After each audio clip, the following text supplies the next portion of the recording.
Mic check. 1, 2. Mic check.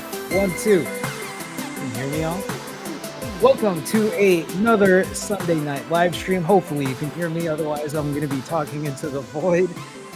Today is April 20th, Sunday, April 20th, 420. Happy Easter, everyone. Hopefully everyone had a great Easter for those that celebrate. I spent some time with family today. It was nice. I enjoyed it. Where do we begin? Where do we begin? Tonight, I want to talk about discomfort and doing hard things. This is something that I am currently going through right now. I am, at least for me, in a very uncomfortable situation, but I'm here and I'm hanging on and I know I'm going to be okay. And I want to talk about that tonight. But before I continue on, Gail, Zaida, Finger Touch, Andre, Sherelle, Eric, Nash, Brandy, Aisha, and Andre put a super chat here. I'll read that in a second. A, who else am I missing? Universal Being, Sharon, Nicole, Priceman 5, Chandra, anyone else? Last call. Ram, AC, Wanda, Deviant, Javier, hello, welcome all. Appreciate you being here tonight. Before I even begin, Andre already with a $10 super chat. Andre, thank you for this as always. This is a super early super chat for Andre. Andre with a $10 super chat says, J-Man, oh, there we go.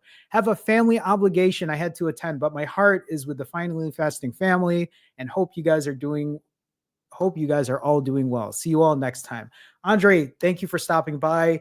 Thank you for the support as always. I appreciate you. Hopefully you're having a great time. I'm guessing that obligation is Easter. I'm sure many of us celebrated and are spending time with family. So appreciate you stopping by. Thank you, Andre. Thank you. So doing hard things. That's what we're going to talk about today. In my fasting journey for the last 532 days, in the last 72 weeks, it would be fair to say that I have been constantly doing something difficult like fasting. But for me, fasting at the lengths that I've been fasting for, it's become second nature to me. And I'm not saying that in a braggadocious type of way. I'm saying that in I've got this down type of way. I'm okay with doing this because I don't have any side effects. I'm able to live my life normally and continue on. It's come to the point where things have gotten so normal for me that it's time to start doing something a little more difficult. And that's currently in the place I'm in right now. I want to talk about that tonight. And I think it's a really good conversation to have with any of you right now that might be struggling, that might be having a hard time, that might be telling yourself, well, I don't know if I really want to do this because this is just absolutely so hard right now that I can't fathom even doing something as difficult as that. And I think for many of us, that fear of doing something difficult, being uncomfortable, can keep us right, like it'll stop us right on our tracks to the point we won't even attempt doing it because we don't want to face discomfort. I've been there. I've been that person. Yeah, I might be fasting, but I know there are other things that I can continue to better myself. But we'll get into that in a minute. So tonight, before I dig into what I really want to talk about, 76 weeks in this journey, 532 days in this journey. This question that I have for you all is, and you know where I'm going with this, especially if you've been here week after week after week, is, are you here waiting till Monday? Are you here in this live stream telling yourself, you know what? I'm going to start on Monday. I'm going to start when it's midnight. You know what? It's the Easter holiday. So this afternoon, I'm going to have a big dinner or lunch and have ham, and I don't know what else people eat on Easter. For us at my family's house, it was literally just a bunch of Filipino food. I think some Chinese takeout. I'm fasting today, everyone. FYI. You want to talk about doing something hard? Imagine me going to my family's. Everybody there is eating. There's food everywhere. There's desserts everywhere. And I'm currently fasting. All I've had today is water. This is ice water, actually. I think lately a hack of mine is just throwing a bottle of water in the freezer. It's refreshing. That's all I've had today. Well, I got to watch everybody eat around me. That is me doing something hard, challenging myself, knowing that I'm going to be okay. And not only that, here's the thing. Not only did I not eat today, but I went for my walk. I lifted weights. And if you haven't seen in my past videos, I'm currently doing carnivore. Actually, I just had my first carnivore refeed a few days ago. But not only am I doing strict carnivore, because I'm doing strict carnivore, meaning no caffeine. I haven't had any caffeine. I've just been drinking water. I'm not taking any electrolytes during my fasts. And I'm eating, at least in the only one refeed I've had. Listen, I've had one refeed in 6 days right now. Today's day 6. I've had one refeed. And in that one refeed, it's been nothing but water. And on that refeed, steak and eggs. This is the hardest thing that I've ever done for me. That's why I want to talk about doing something hard and challenging yourself in a different way. And that doesn't mean that you have to now fast super intense like I am. It doesn't mean that you have to eat super clean like I am currently. But what it means is maybe it's time to start challenging yourself in a different way. If you've been wanting to do something for a while, here's the thing. Here's maybe the quick version of it is, imagine that I said, I'm going to do carnivore. I'm going to do strict carnivore. I'm going to do something very hard. And imagine if it didn't go according to plan. Okay, then that's it, right? I figure out what my next move is. I move on with my life. I continue on. That is facing a challenge, diving headfirst into it, and seeing what happens. And for many of us, we get so scared to even get to that point. And maybe the real conversation here is, okay, just do it. See what happens. I can't even continue because Wanda with another $20 super chat. Wanda, thank you so much for the support as always. Wanda, love to see you here again. Thank you so much for the support. It really, honestly, it means so much to me. Wanda says, I'm on the struggle bus today. A weekend filled with a lot of food and alcohol.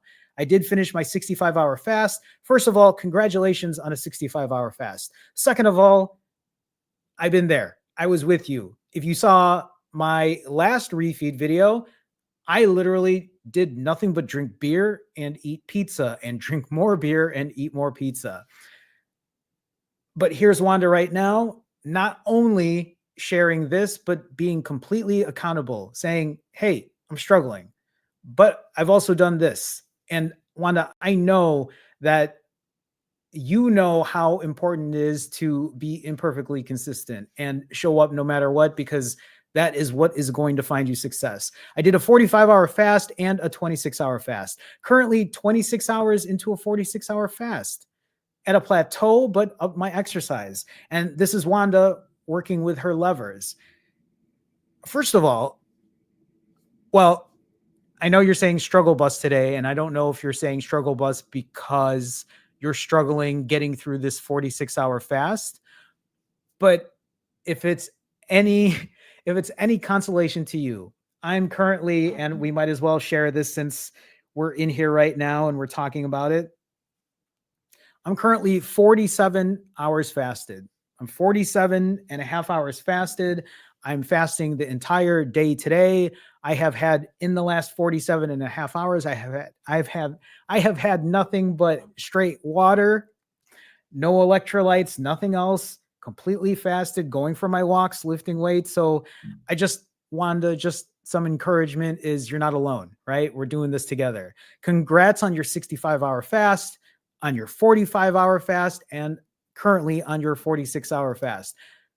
My hope for you is you're able to push through and you know that you're doing good things for yourself. So Wanda, I appreciate you. Thank you again for sharing your accountability. Thank you for the support as always. I appreciate you, Wanda. So to go back into what I'm saying, for many of you who are here right now, did you tell yourself, you know what? It's the Easter weekend.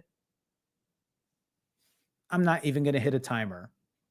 I don't care about doing any kinds of fasts at all. I don't care about being mindful about the way I eat. I don't care about getting any steps in. I don't care about going to the gym. I don't care about my health for the rest of the weekend because you know what? I'm going to start on Monday. That kind of behavior it's a recipe for failure. It's a recipe for starting a vicious cycle over and over and over again. Because if you are that person who's here right now and saying, yeah, I was that person on Thursday, there was no way I was going to make it. So I just said, what's the point? What's the point of hitting a timer? Here's the thing. Hitting a timer keeps you mindful. Okay, you're not going to fast as long. You're still hitting a timer to be mindful. You're still hitting a timer to tell yourself, I'm on the clock when I'm eating. I'm on the clock when I'm fasting. It's still putting yourself in a good habit. Okay, it's the Easter weekend. Instead of giving up completely, you could still make good choices when it comes to eating. Do you not want to do that? Are you in this place where you want to make no good choices at all? You just want to eat like shit the entire weekend. Listen, if that's what you want to do, that's on you, but at least hit a timer. But Jerome, that might mean I eat for 16 hours. Okay, so what? Now you know that you did it. You can keep track of that. You could record that because in our journey, we're going to have ups and downs. But Jerome, it's not how I want to eat. Okay, but you're going to have days like that and it's okay. There's nothing wrong with that. I've had days like that. Look at my last refeed. Beer and pizza and beer and pizza and pumpkin pie at the end of the day. Did I stop hitting my timer? No. Did I end up binging in the evening? No. I just moved on with my life. In fact, after I hit my timer, I said, you know what? It's time to do strict carnivore. And that's exactly what I did. You don't have to throw away the weekend just because it's a holiday, just because you're on vacation, just because you have a work event, just because whatever excuse you want to fill in the blank in. You don't have to give up the weekend. You don't have to say, I'm going to start till Monday. You don't have to be that person that keeps saying that every single Sunday. How many Sundays have you said that to yourself now? Think about it. Think about how many times you've told yourself, I'm going to start on Monday. If you can't even count the times you've said that to yourself, it's time to stop. It's time to stop saying day one, day one, day one. Instead, take every single day, learn from it, move the fuck on with your life. I'm 532 days in my journey. 532 days, 76 weeks in. It has not been a perfect journey whatsoever. I have had vacations. I have had back to back eating days. I have had days when I didn't work out, when I felt tired. I had days when I felt sick. It didn't mean that I was going to start over. Instead, it just meant I was going to keep pushing on. I've had days where my fasts weren't as clean as some people want it to be because I have a Diet Coke or I drink a black coffee, or maybe I'll drink a black coffee with Splenda, although that doesn't really happen. But it doesn't mean that it's all for nothing. All it means is, okay, it's life. I'm moving on. I'm continuing. I'm figuring this shit out. I'm learning about myself. I'm continuing to grow. Some days are going to be hard, some days easier than others. But it just means that I'm going to continue pushing on. 76 weeks into my journey, think about where you would be 76 weeks in. A pound a week. If your goal in the last 76 weeks, which is almost a year and a half of me doing this now, if you told yourself just a pound a week, which for many of us who are overweight, obese, or morbidly obese, a pound a week isn't the hardest thing in the world. 76 weeks of that, 76 pounds down. Even if it was half a pound. And think about it. Imagine if it was half a pound here, 0.8 pounds here, 1.6 pounds here, another 0.8 pounds, maybe 0.2 pounds lost, maybe 0.2 pounds gained. But imagine that every single week you're putting effort in, not only putting effort into fasting, but putting effort into your refeed times, into the way you eat, into the way you do cardio, strength training, the way you sleep, the way you grow mentally. Think about how much better you would be today when it comes to your health and wellness, because this isn't just about the number on the scale. This is also about how you feel physically and mentally. That's why when other people will talk about, you're not doing it this way, you have to eat this way, you have to do X, Y, and Z. Listen, the reason I do what I do is because I need it to be sustainable. I need to say, I have been here for 532 days because I am doing something that works for me. Some days are going to be difficult. Some days are going to be challenging like they are right now. Well, other times I have to give myself grace. I have to take a step back. I have to implement a backup plan. I have to implement a plan B, a plan C, even a plan D.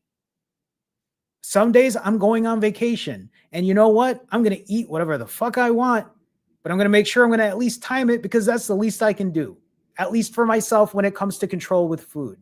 For many of us who have lack of control when it comes to food, when it comes to eating, I'm telling you, hitting a timer can be a saving grace. Hitting a timer, despite you might be sitting here thinking, but Jerome, when I eat, it's just uncontrollable. It's uncontrollable. Okay. So what you're used to doing then is eating uncontrollably with no plan whatsoever. You're just going to eat uncontrollably. Yeah, Jerome, I can't help myself. Yes, I've been there too. Listen, I've been there too. All I'm asking is implement a timer. Start timing and seeing if that changes anything about what you're doing. Maybe it does, maybe it doesn't. But imagine you start hitting a timer, you've now learned to implement a habit when it comes to control. It doesn't mean that day 1, day 2, day 3 are going to be the best days ever. Maybe days 1 through 3 will be difficult. Day 4, you found some progress. Wonderful. Day 5, some more progress. Wonderful. Day 6, a setback. Okay. But you're still hitting a timer. You're still journaling.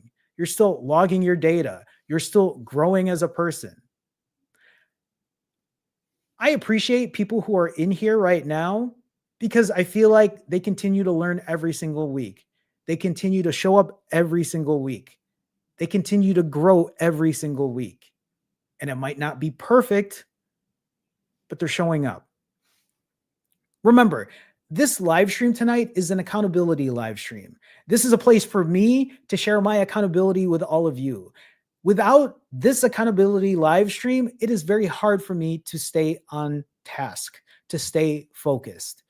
But this live stream is not just for me. This live stream is also for all of you who are in here right now. If you are on your journey, if you're new to this, if you've been here before and you haven't been here in a while, let us know in the comments. Let us know in the chat or in the comments after this live stream. I go through this live chat. I go through this live chat at the end of every live stream. I see what people say. I see what people are going through because it's helpful for me. This is a safe space for all of us. It should be. This is a place where we can share our accountability. This isn't a place to just brag about how long you fasted for, how clean you've eaten. This isn't, the thing is, it can be for that. I love that for you if you're able to complete these things. But this place is also a place for you to share your ups and downs when you're having difficulty, when you are struggling. There's a reason people are in here in chat because we're here to cheer each other on. We're here to help other people out. I want you to understand that your journey will never be perfect. Your journey will never be perfect.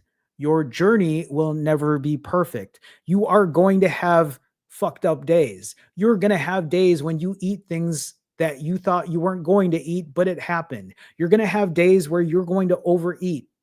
You might have days where you binge. And that might be a very tough day. But if you think about how, for me, when I used to binge and I forgot about it, meaning I would completely be like, doesn't matter. I'm going to start tomorrow. So who cares about what happened from this point forward until I start tomorrow? That type of thinking has to go. If you are of that mindset and you are continuing this behavior over and over and over again, listen, there's no good way out of it. There really isn't. I've been there. What do you expect to happen if you say, I'm going to start tomorrow? What do you realistically expect to happen? That now your journey is going to be perfect? It's going to be smooth sailing and you're never going to have a hard moment in your life?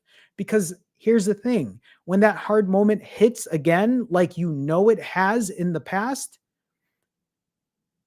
you're going to go back to your old ways and you're going to say, well, today's shot, might as well eat everything tonight. And then what? The next day, you know what? It's Thursday. I might as well just eat whatever and just forget about everything. You got to drop that thinking. You got to drop that mindset. That isn't going to help you at all.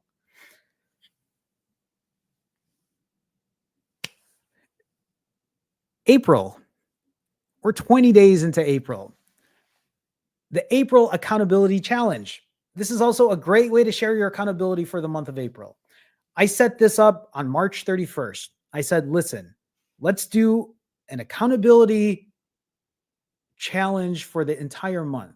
It doesn't mean that you have to do 65-hour fast like I'm going to do, like I have done. But what it means is, can you be accountable for yourself for the entire month of April? And that's a question for all of you right now watching this. Have you been accountable this month every day? Have you shown accountability in ways that you haven't before?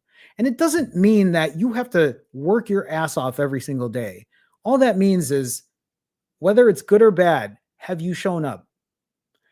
I always see how this works in the comments because on March 31st, when I posted it, the comments are ridiculous. Everyone's posting, I'm in, Jerome. I'm in, I'm with you. I got this. I'm in.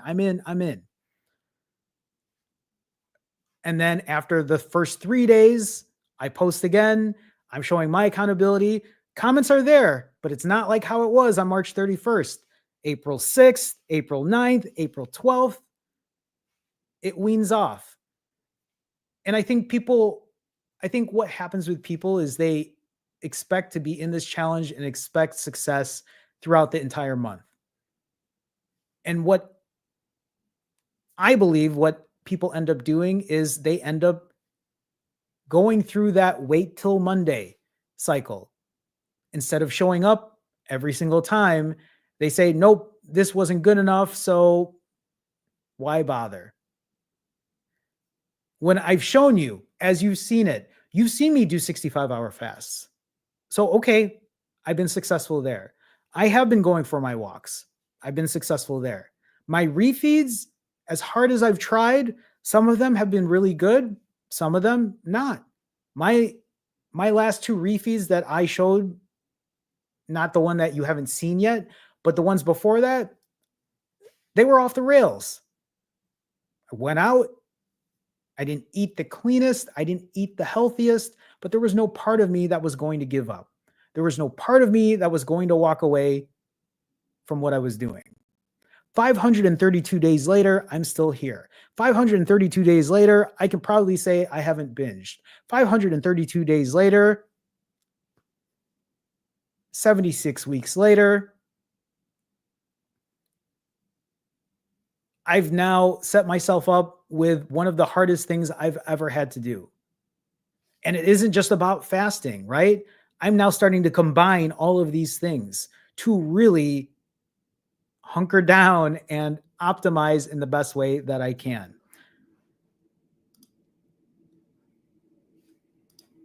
532 days in,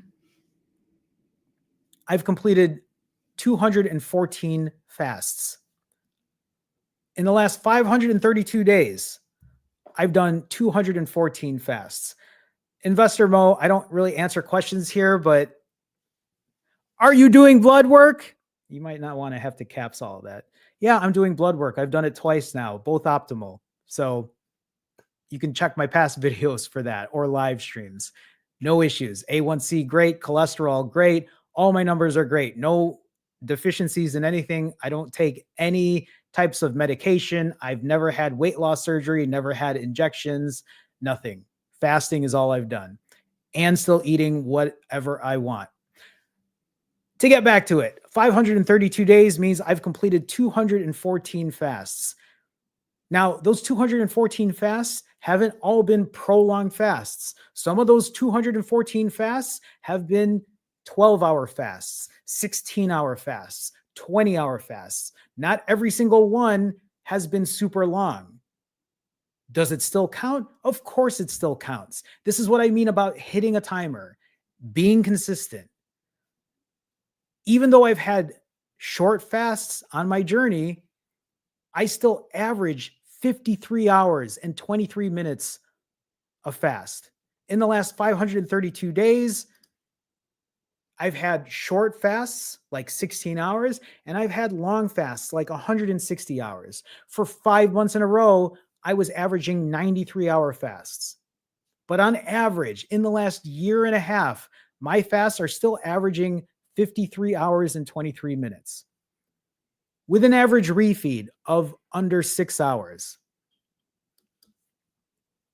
In the last 532 days, I have averaged a 53-hour fast with a 6-hour refeed, with a 53-hour fast, 6-hour refeed, over and over and over again. It doesn't mean that every fast has been 53 hours. It doesn't mean every refeed has been 6 hours. It just means on average, this is what I have done now for the past year and a half. So let's talk about the month of April and where I've been. On April 1st, I weighed in at 163.4 pounds. This is the heaviest I've been in over a year. A lot of this came because I went on vacation for an entire month. And then when I came back from vacation, I wasn't able to really get back into a rhythm of rolling fasts, prolonged rolling fasts. I would do a 90 and a 65 here and there, but then I would end up doing an 18-hour fast and then doing OMAD. And I couldn't get into a rhythm. So April 1st, I weighed in at my heaviest at 163.4 pounds. And then I told myself, okay, 65-hour fasts for the entire month of April. And you'll see that weight drop from 163.4 to 155.2 153.2, 151.6, 149.4. You'll notice every single 65-hour fast, the weight would drop, every single one. Still eating pretty much whatever I wanted. But as you look now, right, on April 18th, my refeed weight jumped up. Not my refeed weight. My fasted weight jumped up after completing a 65-hour fast. It went from 148.4 to 149. Why did it jump up? Because my diet was garbage that day. That's when I drank beer. That's when I ate pizza. That's when I ate pie, and it jumped up. Now, you might be asking yourself, well, how could that weight jump up after you did a 65-hour fast? Isn't that almost 3 days? Yeah, that's an almost 3-day fast. Why did that weight go up? Because I can eat in huge volumes. If you haven't seen my videos or seen my refeeds, I can eat 4, 5, 6, and 7,000 calories like it's nothing. I've eaten way more than that on my binges, but that's never been recorded, not my binges. Now, if you look at that, at 149, at 149 pounds, when I gained that weight, it still wasn't a lot of weight. I didn't stop working out. I still hit my timer. I still kept moving on with my life.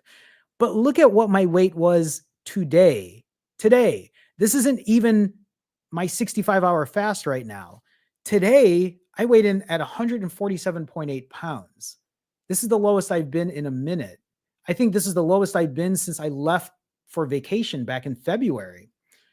The thing about this weight at 147.8 pounds is that tomorrow I get to weigh in again at another fasted weight.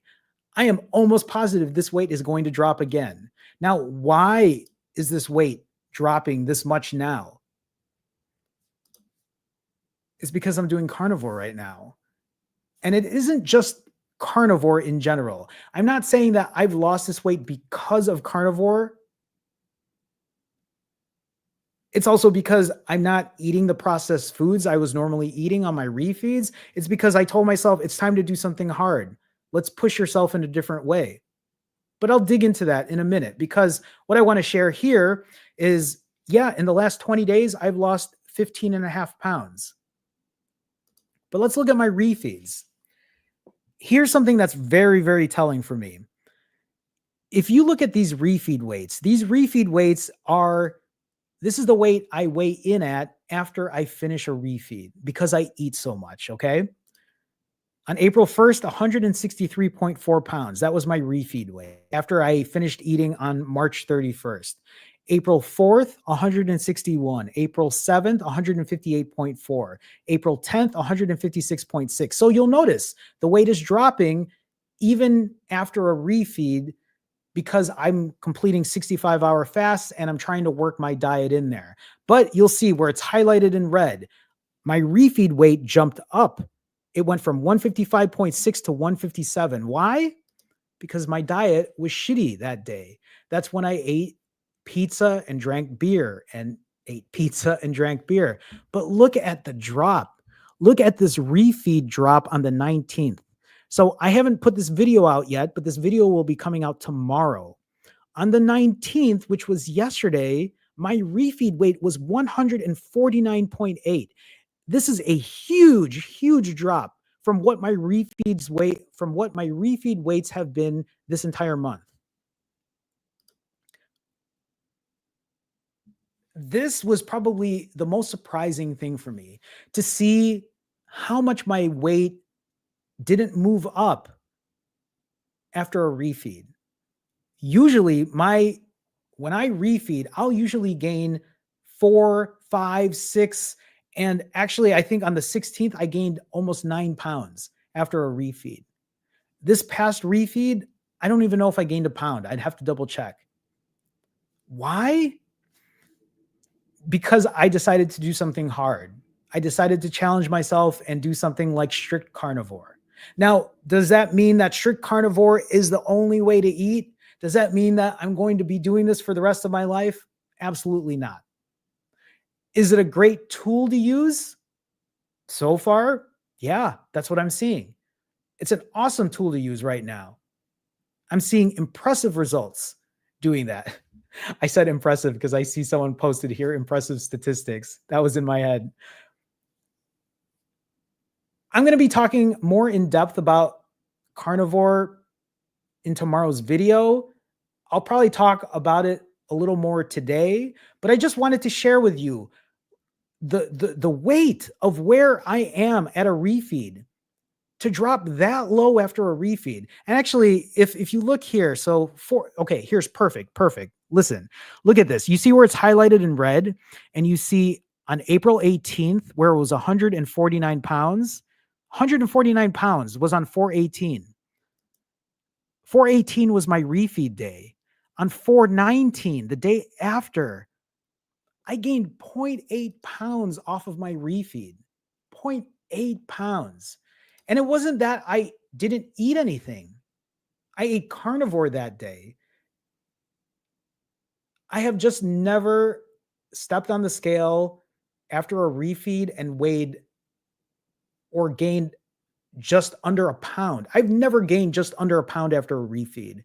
When my average refeed weight is somewhere between 4 to 6 pounds, to see that, I was like, wow, okay, this carnivore thing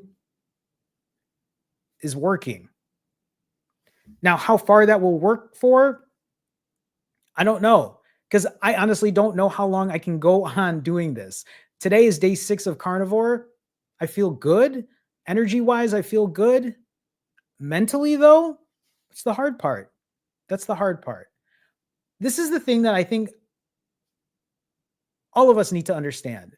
We all know that eating well, exercising, fasting, sleeping well, these are all great things that we do for ourselves. These are all great things we can do for ourselves. The real question is it something that can be consistent? You could tell yourself all day, all I got to do is a 14-day fast. And when I finish a 14-day fast, then blah, blah, blah, blah, blah, blah, blah. But the real thing you have to ask yourself is, okay, is it going to be realistic? Is it something that's going to be sustainable? Can you do something like that consistently for the rest of time? And this is kind of how I see carnivore, right?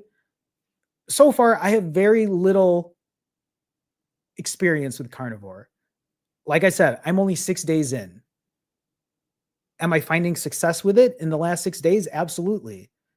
Does it mean it's going to be something I can do forever? Absolutely not. Is it something that I will probably find myself doing every now and then?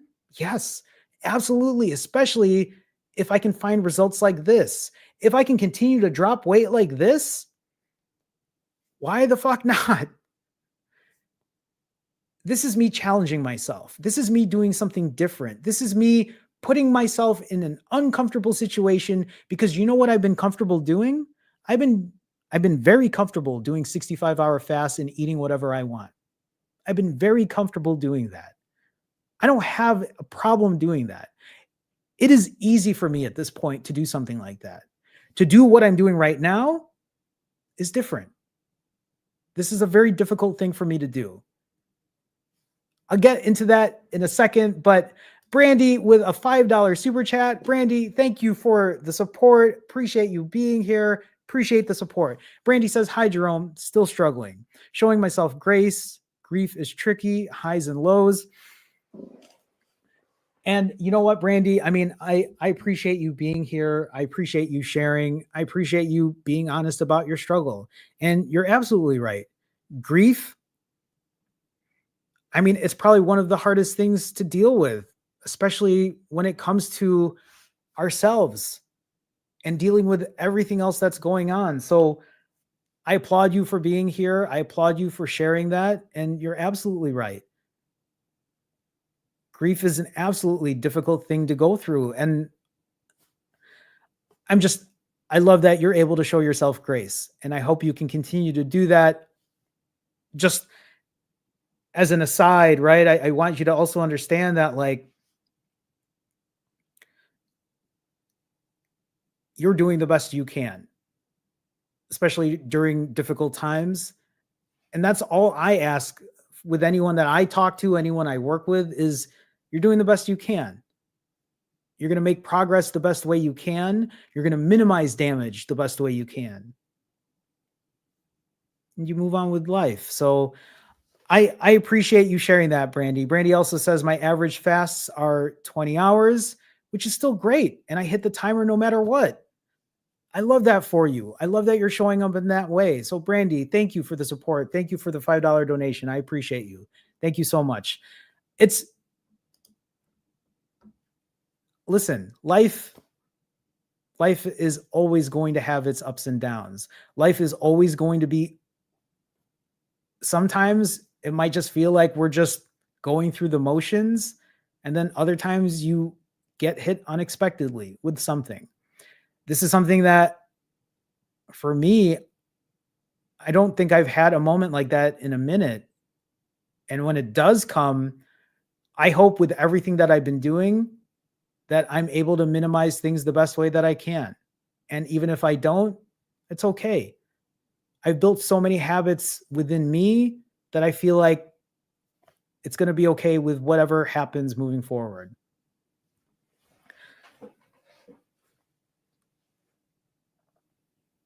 So let's move on here.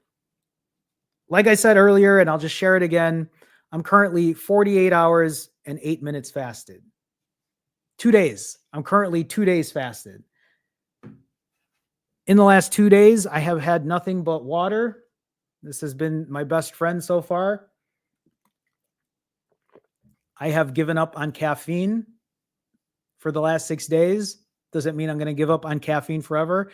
No, because I really miss having a cold brew in the morning or early afternoon whenever I usually have it. But I'm currently 48 hours fasted. And on top of that, I'm currently 6 days into doing strict carnivore. What do I mean by strict carnivore? What I mean is in the last 6 days, not only have I done strict carnivore, but I'm also fasting on top of it. So I have given up on caffeine. Like I said, no coffee, no tea, no sparkling water, even no Diet Coke, no Diet Dr. Pepper. Given up on caffeine for the last 6 days. I was actually surprised that I haven't had any caffeine withdrawals. I thought that was something that was immediately going to happen. Listen, I haven't given up caffeine in I don't know how many years. It's been years since I've given up on caffeine. But on top of fasting, I've been performing carnivore. What do I mean by carnivore? 0 carbs. I haven't had any carbs in the last 6 days. I have had 1 refeed in the last 6 days. You're going to see all of this tomorrow when I post my video about my refeed. But in that 1 refeed, the only thing I ate that day was steak, eggs, seasoned with salt, and cooked in beef tallow. And I forgot what beef tallow exactly is, but that's all I ate. No pumpkin pie, no protein bars, no protein powder, no Greek yogurt, no cottage cheese, not my favorite Brussels sprouts and Italian sausage. It's been hard. It's been hard.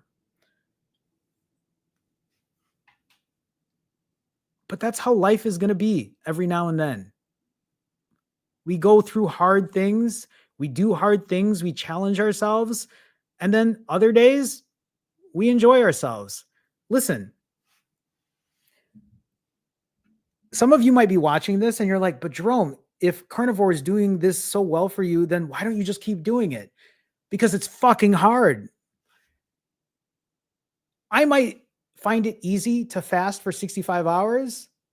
Other people might find it easy to do carnivore. But listen, I just made plans on May 3rd, which is 2 weeks from now. On May 3rd, I'm going out to eat. I'm going out to an all-you-can-eat place. Do I feel bad about it? No, not at all. Why am I doing what I'm doing?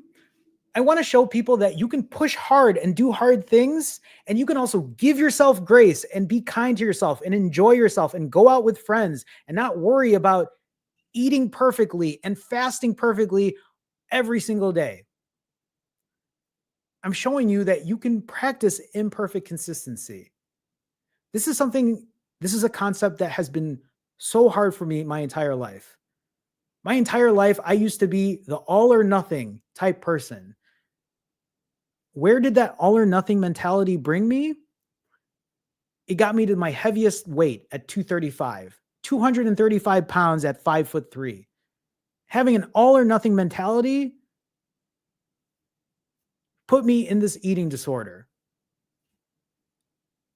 forced me to binge eat, forced me. I made that decision. That all or nothing mentality is what caused me to fall into depression, is what caused me to lock myself in my apartment for 2+ years. Imagine, imagine knowing somebody that locked themselves for 2+ years in their apartment, talked to no one, lost jobs because of it.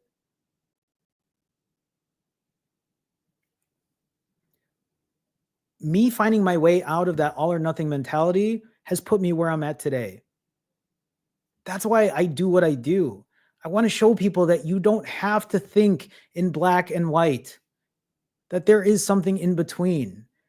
It doesn't mean that it's gone. It doesn't mean that I don't have those thoughts. Think about it. Think about what I'm doing right now. Strict carnivore plus fasting, that is a very extreme thing to do. Don't get me wrong, that is a very all or nothing type thing to do. But you know what's different about what I'm doing right now?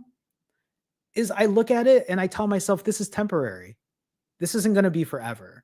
This is me challenging myself right now. This is me doing something hard right now. This is also me telling myself, if it doesn't work and I don't like it, I don't have to do it. I can implement a backup plan. I can change what I'm doing. And I'm going to be okay with it. Brandy with the Brandy with the $2 super chat.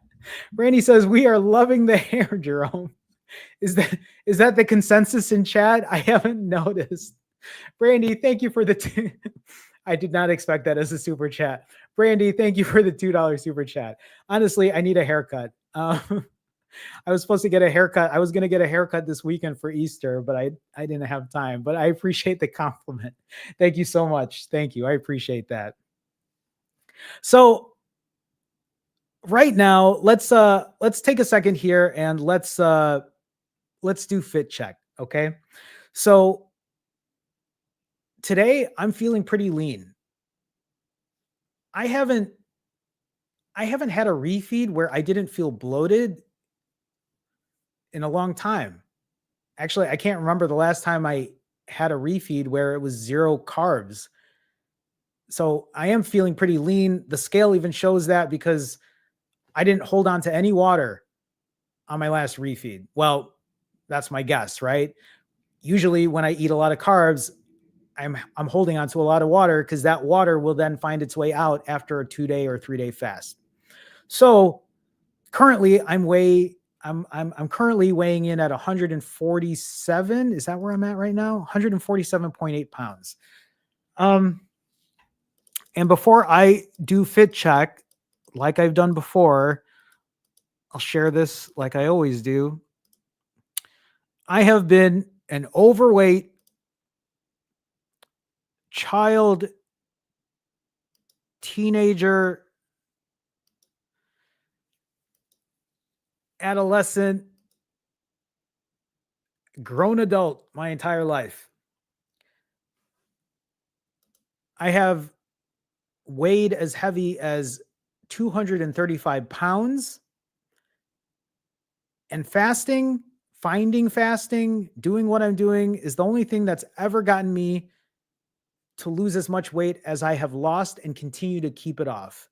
I want you to understand that me being morbidly obese was something that was part of me for 40+ years. I'm 44 years old. This was literally me at 42 years old. I have lost weight through fasting, but I have also gained all that weight back because I didn't know how to be accountable enough. And that's why I was gone for 2+ years from YouTube, because I was too embarrassed, too ashamed, too guilty.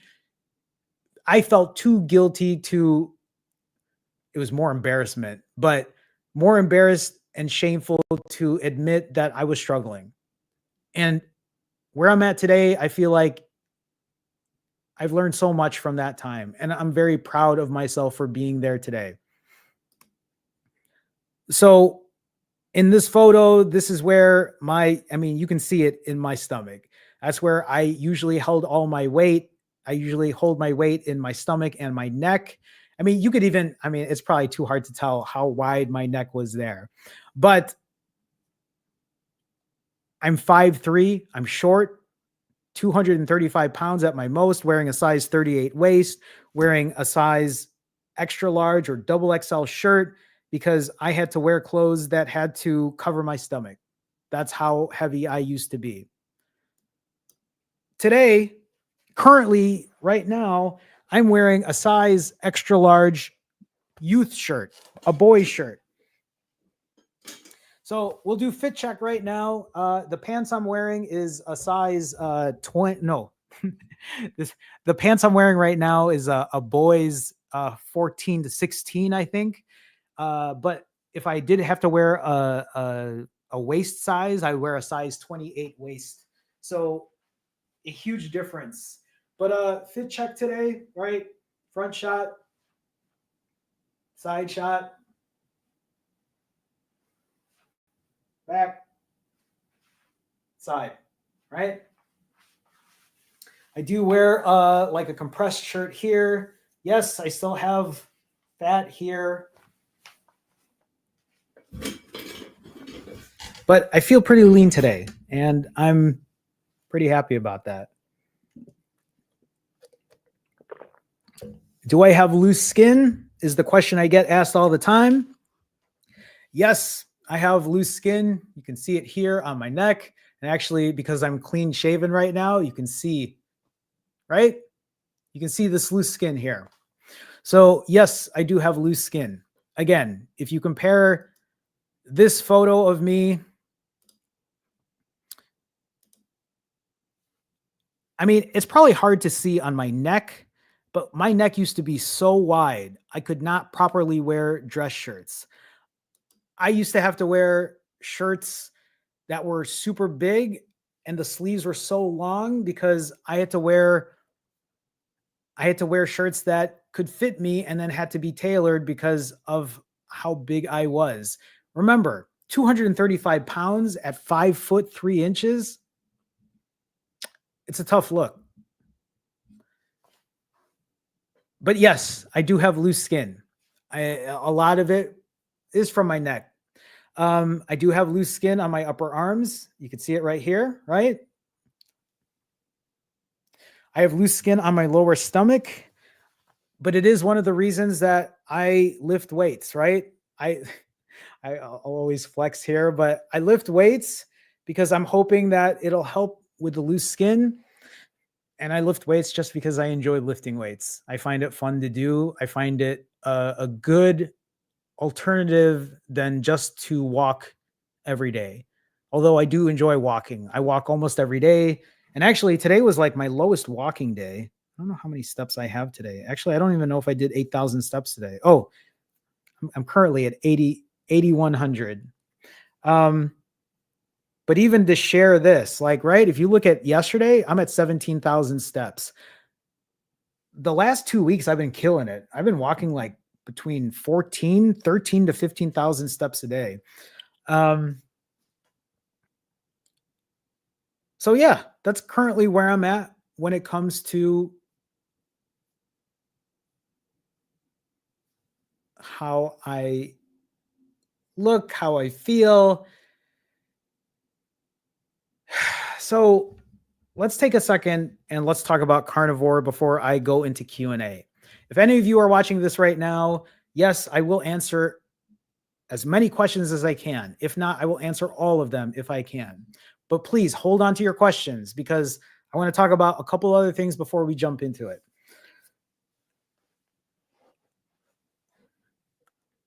When I talk about doing hard things, I'm talking about embracing discomfort. I'll say it again, embracing discomfort. Sometimes we have to do things that are hard.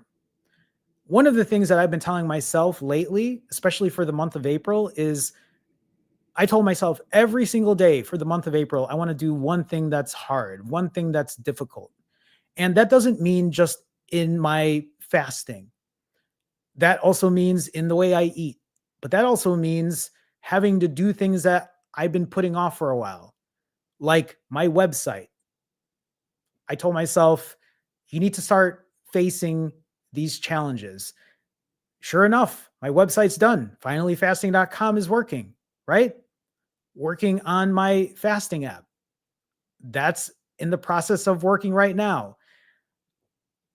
Sometimes doing something difficult, I think the reason it happens is because we feel overwhelmed that we won't do it.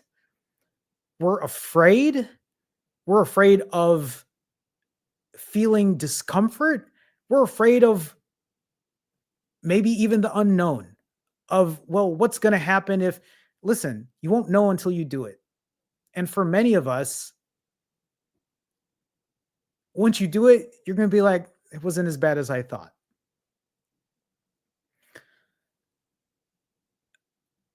If you think about my journey, when I first started,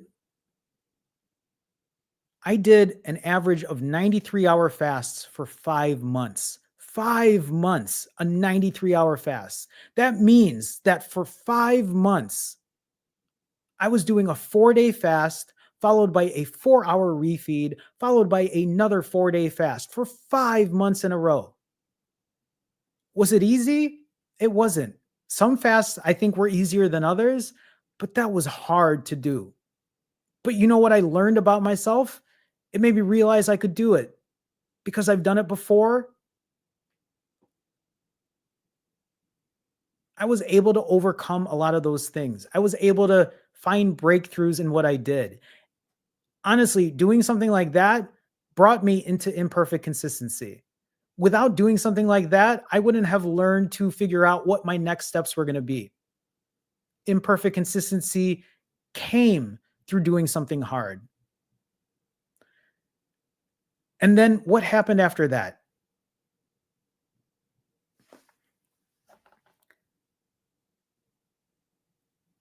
Even though I've continued to lose weight and stay healthy and do what I need to do, I've started to notice that I was getting very comfortable. Doing 65-hour fasts weren't difficult because then I could still eat pretty much what I wanted and I would maintain that weight. But I also understood that I don't want to do 65-hour fast forever. Let me be clear with that. I don't want to do it forever. I want to be able to do a 65-hour fast every now and then. I want to be able to do a 90-hour fast every now and then. But I want to move on to the next thing. And what is that next thing for me? I want to start doing 42-hour fasts. I want to start getting into ADF and eating every other day. But the only way I can get myself there is by fixing my diet. That is the only way I'll get myself there. So I told myself, it's time to start doing something different. And I told myself, okay, the first thing I could do right now, go carnivore. Drop the processed foods, drop the extra carbs I'm eating, drop my refeed length, right?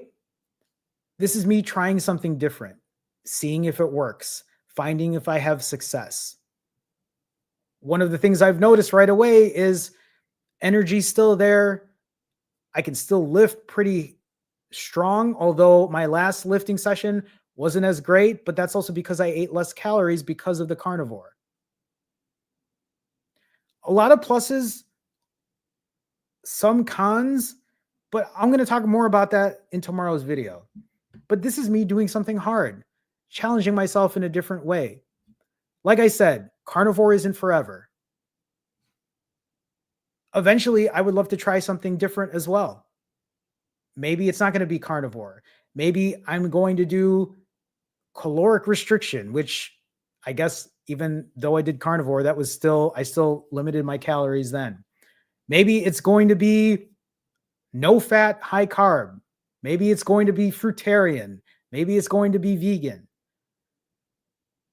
Without me passing judgment on X, Y, and Z types of eating, why not at least try it and see what comes out of it? Rather than be that person who's typing away on a keyboard saying whatever. And it's like, well, let me live through it first and let me see what the results are. And then I can share with it. I can share it with everyone else and we can move on from there. Right? Like I said, it's a tool for your toolbox. Doesn't mean it defines you. It doesn't mean that's the person you are. Because think about it. What if all I ever advocated for was fasting? Don't worry about doing anything else. Just fast. Lay in bed and do nothing else for 6 days. You'll lose the weight. That's ridiculous. A lot of this, for us to find something that's going to be sustainable, we have to figure things out. We have to put the pieces together. Experiment with this. Try this out. Sometimes it means doing something hard. Sometimes it means challenging ourselves in a different way. The one thing I did notice that actually came out of carnivore is when I gave up caffeine. So I gave up caffeine 6 days ago. And the first thing I noticed is my sleep. My sleep is super improved. I think for the last 4 days, I've been sleeping around 7 to 8 hours on average without even trying, just straight sleep. It's been great. I've been feeling great about that. It's a huge plus. Do I miss a coffee? I miss my cold brews. I miss the occasional diet, whatever. But I've also looked at the positives that I found about doing what I'm doing, and I feel great. It hasn't impacted my walks. I'm still getting 15,000 steps in. I'm still lifting weights. I still have energy. I'm literally doing this live stream right now, 48 hours fasted, strict carnivore, feeling good.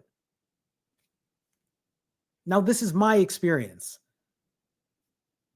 Yours might be different. And that's why your journey is going to be different. That's why I always tell people, don't fast the way I do. Don't eat the way I do. Don't exercise the way I do. You got to do what works for you. It might be something you could do for a week, maybe 2 weeks. But imagine if you followed my protocol for the last 532 days, your results are going to be different than mine. We all have to find what works for us. Okay, so let me go ahead and I will do Q&A. If you have questions, please feel free to ask them now. I will answer as many questions as I can. In the meantime, while you are asking questions and while I'm waiting for that to come up, where's my thing here? Oh, here it is. If you are looking for additional help when it comes to weight loss, fasting, or accountability, you can go to finallyfasting.com. You can book a session there. So feel free to check that out. Usually how these coaching sessions are is you talk to me one-on-one. Literally, we have a conversation, putting a plan together, putting a strategy together, putting accountability in a place that maybe you've never had it before. Accountability, for me, I feel like is the number one. I always say number one, but I feel like at this point, it is my number one. Accountability, practicing imperfect consistency. Those two things, those are my keys to success. The way accountability coaching works is you're accountable to me to do what you say you're going to do, to show up for yourself in a way that maybe you haven't before. If you'd like to check that out, you can go to finallyfasting.com. You can book a session. At the same time, you can also go to finallyfasting.com if you want to support me and purchase merch. I was like, how do I say this? I do have merch now on my site. I think I said this last week. So you can, I do have stickers on the site. You get this F sticker here. This Finally Fasting sticker. This is the clock sticker. I actually have one of the stickers on my moleskin right now up here. But I also have merch when it comes to hats. I shared this last week too. This is again, this is a black and white one. This is a blue and red one. It even has a red snapback. Has Finally Fasting on the sides, right? Anyway, you can check that out on the website at finallyfasting.com if you want to support. So I appreciate that either way. Also, if you go to the description in this live stream, you can join the Finally Fasting fam. There is a link there to join the autophagy group. On that autophagy group, that allows you to come on Wednesday evenings to come to another live stream that I do 3 times out of the month on Wednesdays. We have a 45-minute live stream where we have a communal spreadsheet where we're all accountable for each other. We're all talking about our goals and what we have set for the week. So if that's something you're interested in, please feel free to check that out as well. So, okay, I will answer any questions if there are any. But I don't know if I have any questions. Are there no questions? And if there aren't, that works for me too. I see there's a lot of discussion here about carnivore, but I don't see any questions. Maybe I'll scroll up and see if there are any questions, because maybe what I'll do is answer something that maybe other people asked.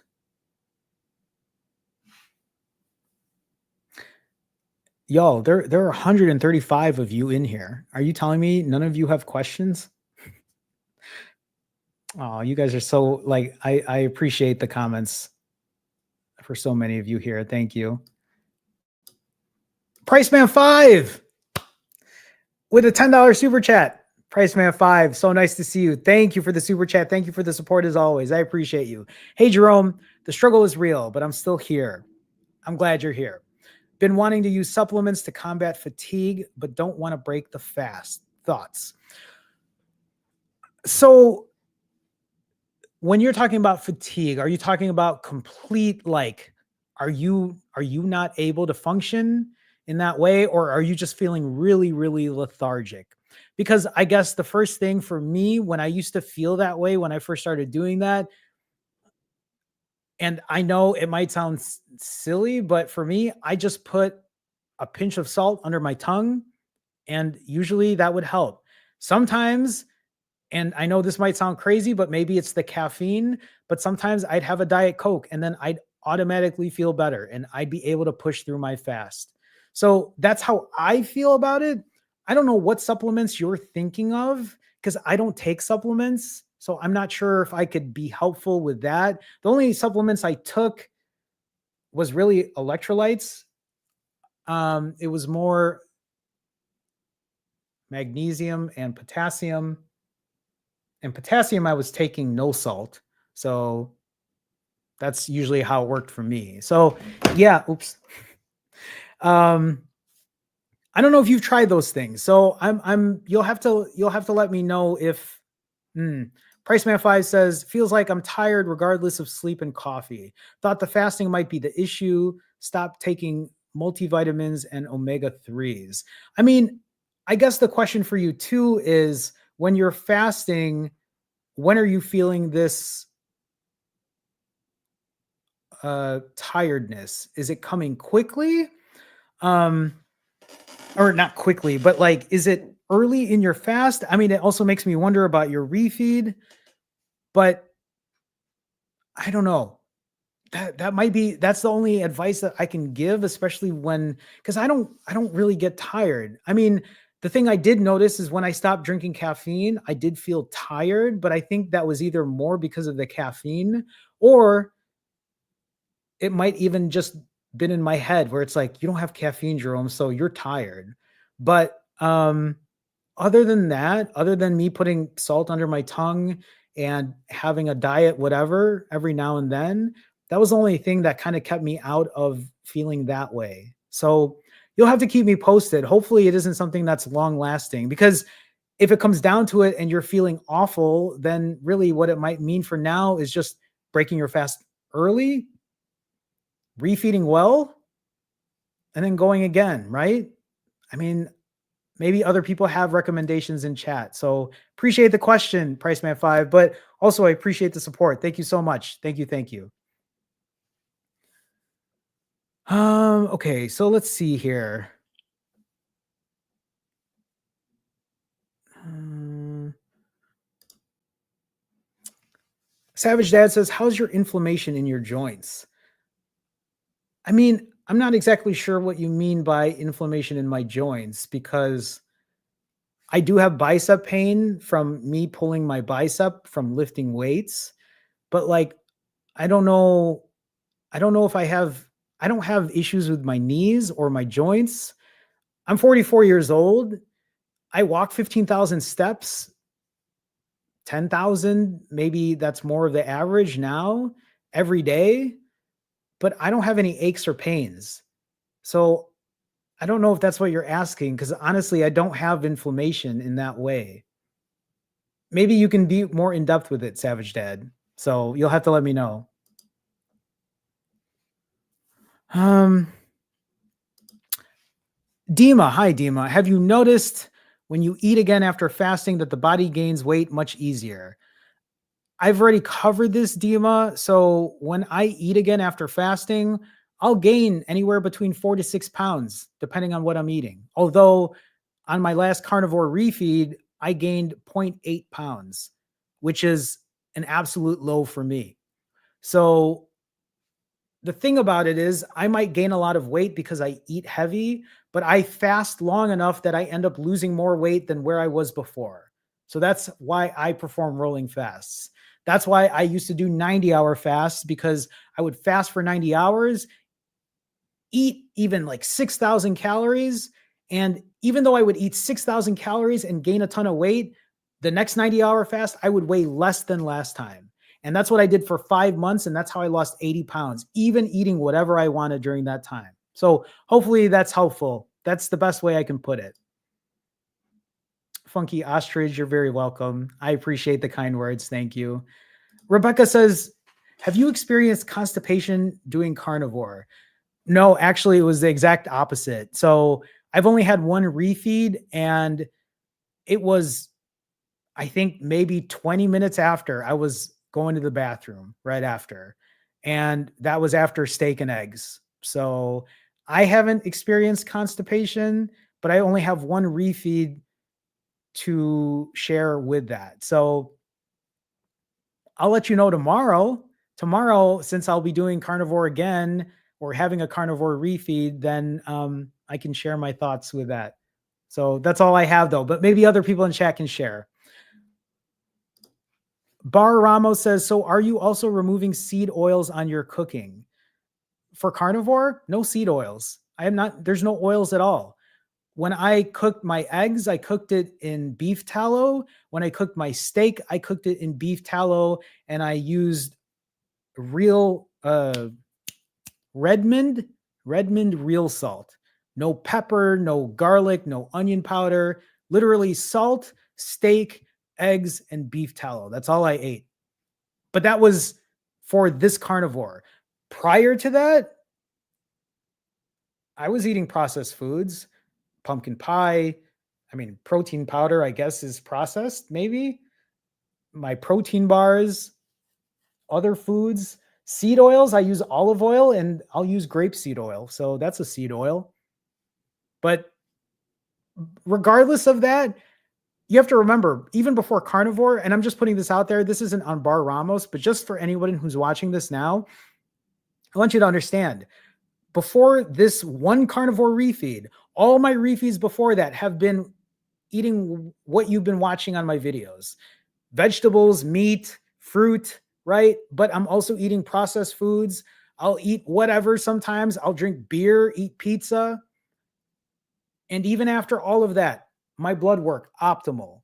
I've had 2 things of blood work now on July of 2024 and of March or February of 2025. Recently, not even, about 2 months ago. Blood work, optimal. A1C, great. Cholesterol, great. Not deficient in anything. Green marks everywhere. Just FYI for anyone who's wondering. William says, still using the Zero app to track your fasts. Yes, as of now, still the Zero app. But William, and for anybody who's watching this, I am currently working on my own fasting app, and that app will be out no later than July 1st. So I will have my own fasting app that will actually be different. You'll see. You'll see. So, but yes, I'm currently using it. Daniel says, not a question, but please acknowledge and let the people know that your low weight gain after carnivore refeed is due to missing glycogen from the missing carbs. I did say that, Daniel. I think I was pretty clear on that. The reason, and I've said this before, when people see me gain 6, 7, 8 pounds on a refeed, it isn't because I've gained 6, 7, 8 pounds of fat. It's because I'm holding on to water, which is why after a 65-hour fast, I will drop that weight. Maybe what you're seeing here is how surprised I am, right, about not gaining that weight. But it does go to show, right? Like, it is still great to see that weight not pile itself up the way it typically does. It also feels great to not feel bloated, because that's one of the things I noticed is I didn't feel bloated. So just an FYI. Bellatrix says, can you talk about inflammation? And that's the thing. I don't, other than, so I'm not exactly sure when people ask about inflammation, because outside of feeling bloated, I don't know if I've had any other inflammation. Now, here's the thing. When I used to weigh 220, 230, when I used to weigh my heaviest, I would have a lot of back pain. I did have knee pain. I had a lot of pain in my feet and ankles, but I don't know if that's more attributed to my weight versus inflammation. But maybe that's inflammation then too. Maybe some of you need to let me know exactly what you mean by inflammation, because maybe I'm not understanding completely. So thank you though for the question. Hi, Lexi. Jerome, is that Jerome in Mandarin? I'm just curious. Jerome, not a question, but this weekend, because of family outings, my fasts were not my regular 90s, but more 18 hours, but I heavily listened to my body and stopped when I was full. That's what it's about, Lexi. I love that for you. I love that you're still hitting the timer. You're still being mindful. You're still doing what you need to do. So thank you for sharing, Lexi. Thank you. Thank you. Javier asks, do you still track calories when you do a dirty refeed? No, it's hard for me to track calories. I can ballpark them, but usually I don't. Or when you go out and know that you went a little overboard. Some days I will, but most of the times I don't.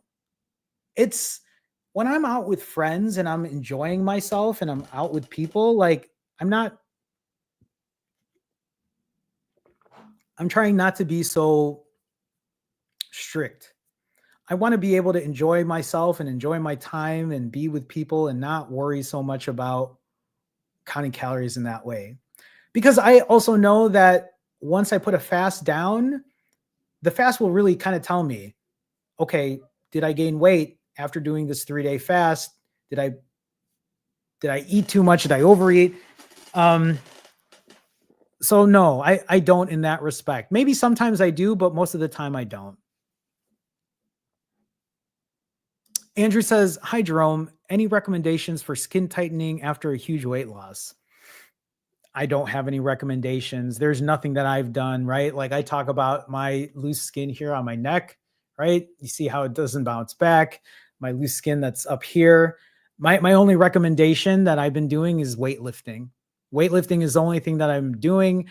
I don't know if it's per se tightening the skin, but I feel like if I continue working my arms, maybe it will help. And I feel like it has, but it's also just a part of my life. I'm 44 years old. I'm just like, yeah, it's gravity is doing its thing. So maybe other people have recommendations, and I would love to hear them if any of you have them, because it's not something I've done anything about, but maybe in the near future. Rebecca says, I watched a documentary recently on fasting for healing the body. Have you ever done extended fasts for 21 days? No, I haven't done one for 21 days, but I did one for 11 days. 11 days was my longest. That was back in 2018 before I actually started doing rolling fasts. But I have no desire to do anything that long. I have no desire to ever do an 11-day fast again either. I think in the future, I'll probably throw a 3 or 4 day fast in there. But for me to do rolling fast the way I do, they don't. And like I said, I don't mean to be braggadocious about it, but doing a 3-day fast or a 4-day fast gives me great results and I don't find it difficult. So for me, yeah, I've done a long fast before, but when I did that long fast, I gained the weight back immediately because I had no idea what to do after. This was before I found out about rolling fasts or performing rolling fasts. Or again, I don't know many people that have done rolling fast for as long as I have, but for me, it's been pretty successful to say the least. Savage Dad says, I started to notice after eating lots of carbs on my refeeds, my joints would start to get inflamed back in ankles and such. When I switched over to keto carnivore, the inflammation disappeared. I mean, that's great. Other than me feeling bloated, I haven't noticed anything outside of that, but I love that for you. I love that you were able to find that that's working. So, hmm. When I do eat a lot of carbs, though, the only thing I notice is I hold on to water and I can't fit into my shirts properly. Versus right now, where even eating that way, I'm just like, oh, like I can still wear my clothes and feel good. So that's a plus for me. Theological Dinosaur says, does fasting help prevent the excess skin from fat loss? I mean, that's what people say. But the only thing that I can share with you is my personal experience. So, do I have loose skin? Yes. Is it like loose skin that I've maybe seen on other people? I don't think so. There are other videos of me without my shirt on. I really don't want to take my shirt off. I'm very insecure about that, if I'm being honest, but I don't think it's awful. Do I have loose skin on my lower belly? I do. My upper arms, my upper thighs, but maybe fasting has helped it not be as bad as maybe it could be. But that's really all I can share when it comes to that. So you're going to have to check other channels and have other people show you their success when it comes to that. But I'll advise you on this. Whether people say it does or it doesn't, I think the best way to really see is for someone to show you a before and after and show you that this is what it looks like afterwards. The thing is, I mean, I'm also not saying that people might lie about it and get plastic surgery and say, yeah, this is with fasting and nothing else. I have no idea how to verify for that. Again, I can only share my experience as honestly as I can. So hopefully that's helpful. But just to let you know, I do have loose skin. I am also 44 years old. This wasn't like me doing this at 24. If I did it at 24, maybe it would have been different. But I've weighed as much as 235 and I've weighed as little as 124. That's 111-pound difference there. That's a big difference, especially as somebody who weighed 235 for nearly his entire life. Being that big and probably having my skin stretched for 4 decades, yeah, that's all I have to say about that.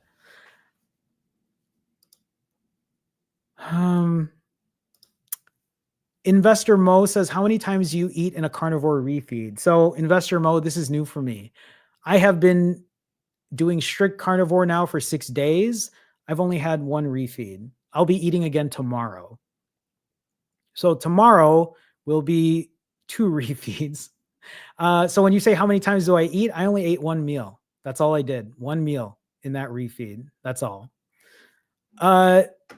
Tech Damon says, do you do keto? I haven't done keto, but it's something that I will do in the future.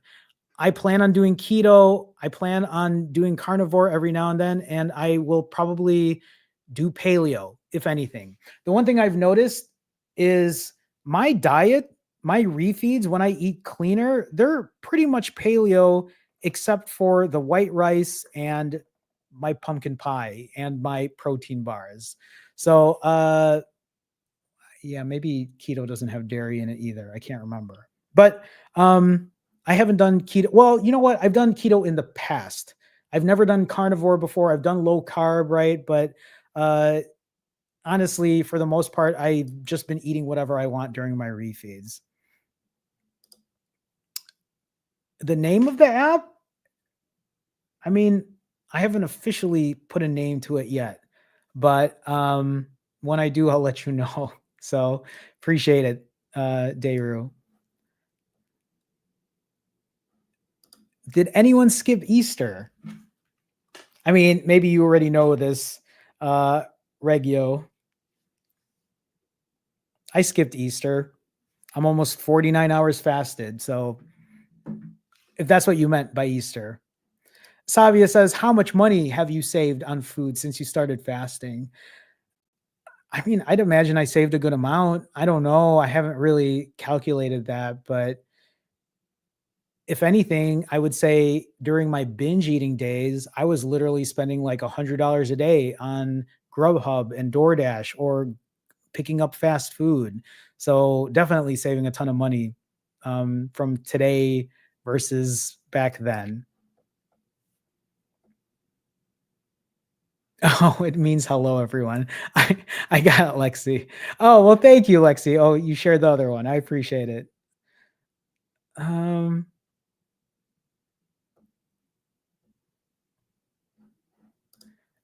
Middle Age Grind says, do you do black coffee during fasting? I do. Currently, I'm not because I'm doing something different right now. But during the other, so today's 532 days for me. I would say in the last 500-ish days, I have always been drinking coffee. I have pretty much a cold brew in the late morning or early afternoon for as long as I can remember. So yeah. Thank you for the question. Funky Ostrich with a $5 super chat. Funky Ostrich, I appreciate the support. Thank you so much. Funky Ostrich says, do you think fasting has fixed your microbiome? Did cravings subside with a fasting lifestyle? Whether or not it's fixed my microbiome, I don't know. That's again, right? Like these questions I can't just give a yes or no to. These are questions that people ask because I think this is what people talk about a lot on other channels, but I'm not a scientist. I'm not a doctor. I don't have any results except the blood work I've taken for myself. Um, I don't know if it's fixed my microbiome because I don't know if it was honestly broken before. I guess what I can share is before I used to have a lot of heartburn. I don't know if that has anything to do with my microbiome. I used to have a ton of heartburn. It would keep me up at night. My type 2 diabetes, which is not even my microbiome, but you know, I used to have a lot of health issues and today I don't. And no meds, no nothing, right? This is all just through fasting and just changing my lifestyle at this point. But hopefully that's helpful in that regard. I wish I could share more when it comes to that, but though I appreciate it, Funky Ostrich. Thank you for the $5 super chat. I appreciate the support. Thank you so much. Thank you. Thank you. Let me scroll back up here.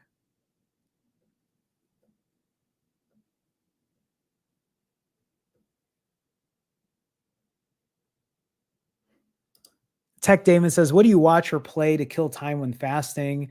The thing I do though, Tech Damon, is I'm very busy. I work a lot. I coach every day. I make videos. I do outside work outside of just what I do here. I have a very good routine. I wake up in the morning. I go for an hour and a half walk.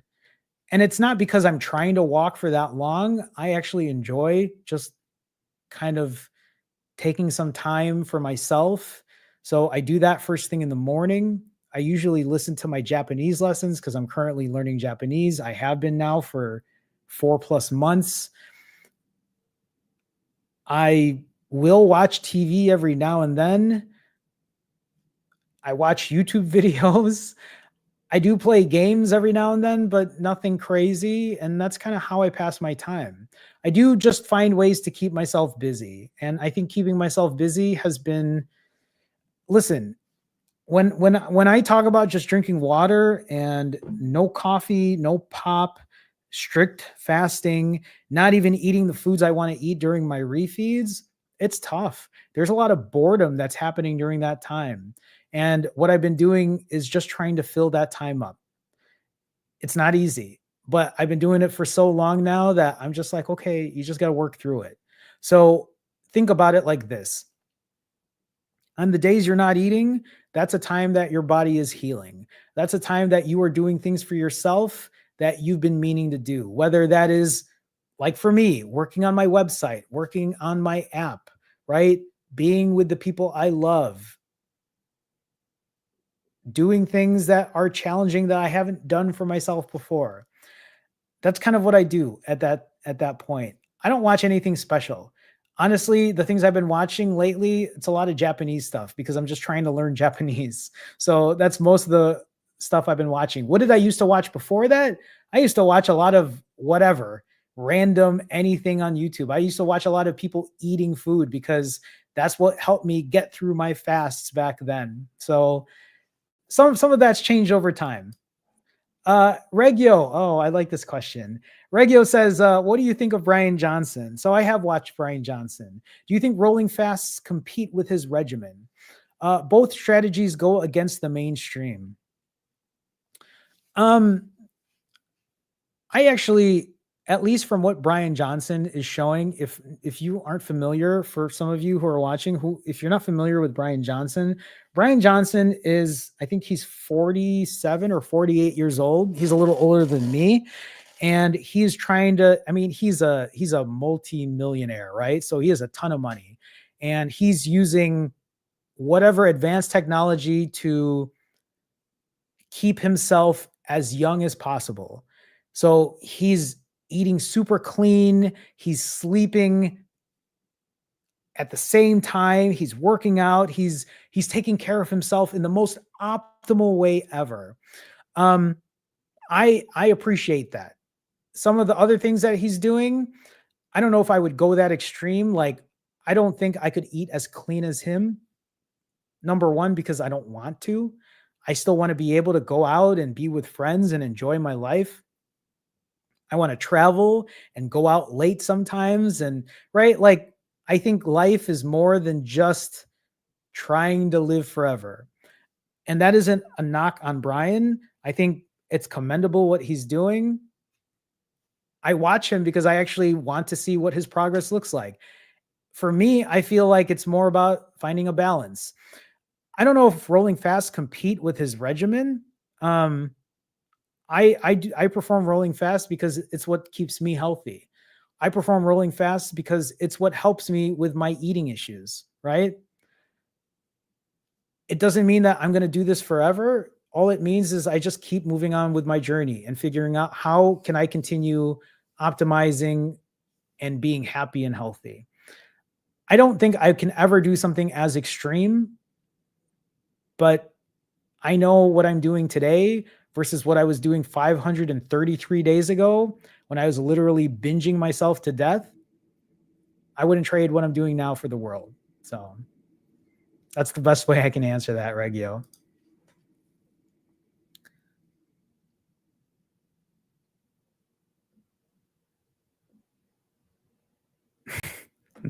I get this a lot about my age. I appreciate that. I appreciate that.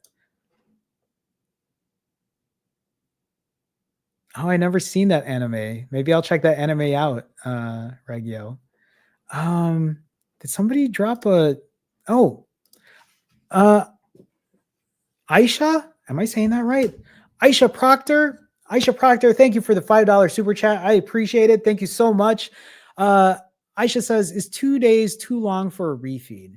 I weigh in at the same weight as before the week, as before. The week long after the week long, the week long water fast after my refeeds. So, okay, Aisha, Again, thank you for the $5 super chat. I appreciate the support. Is 2 days too long for a refeed? Here's the thing.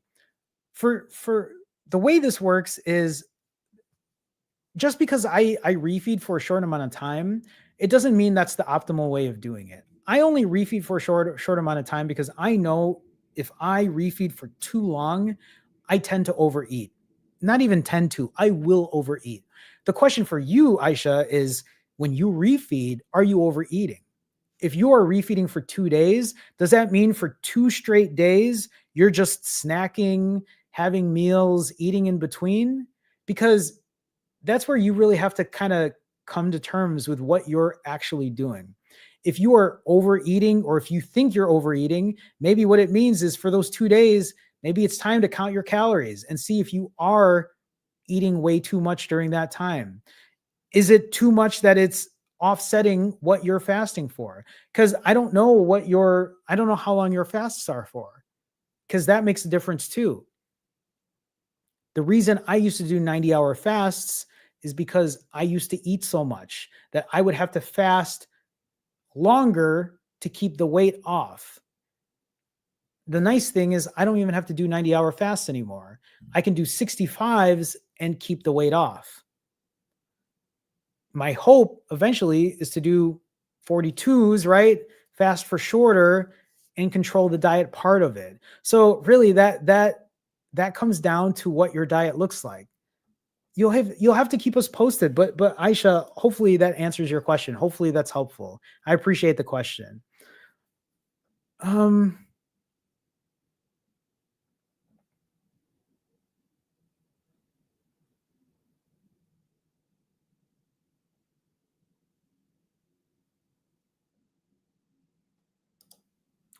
Lexi says, Jerome, have you watched Fairy Tale or Black Clover yet? I haven't. Highly recommend those animes.